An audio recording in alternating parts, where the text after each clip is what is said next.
It was Diocletian who ended the crisis of the 3rd century.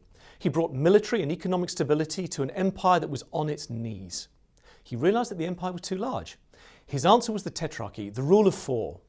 It may not have survived his abdication, but it worked at the time.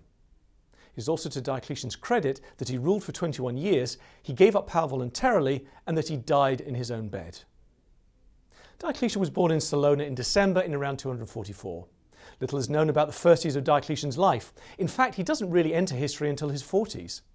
He appears to have served on the Danube frontier, and after the death of Novarium was proclaimed emperor in November 284.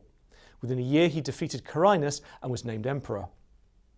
Diocletian's reign was one of innovation and organisational change, much of it driven by the question of how to rule something as large as the Roman Empire. In April 286 he appointed Maximian as Augustus in the west. Within a couple of years, in the spring of 293, Constantius Chlorus and Galerius were appointed deputies. The Tetrarchy was born. Not only should this have helped from an administrative point of view, it was planned to smooth succession. You can see this in the deliberately uniform look of the coins and this porphyry statue in Venice. His administrative reforms were effective. Diocletian broke the roughly 50 provinces into around 100 smaller units and turned the attention away from Rome with other capital cities like Milan, Trier, Nicomedia and Antioch, among others.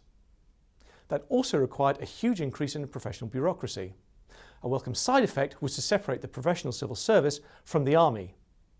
But as for the army, that was expanded to around 580,000 from 390,000 men 20 years previously.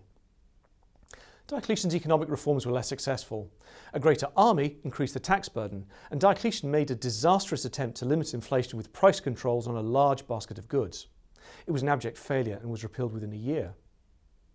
Also ineffective, despite Christian propaganda to the contrary, was the so-called Great Persecution from 303. But that too should be seen as part of his attempt to unify the empire and focus people's hearts and minds on the imperial cult.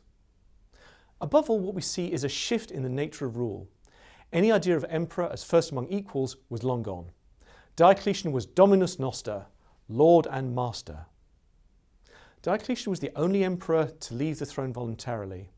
After 305, he retired to his palace, now in the Croatian town of Split.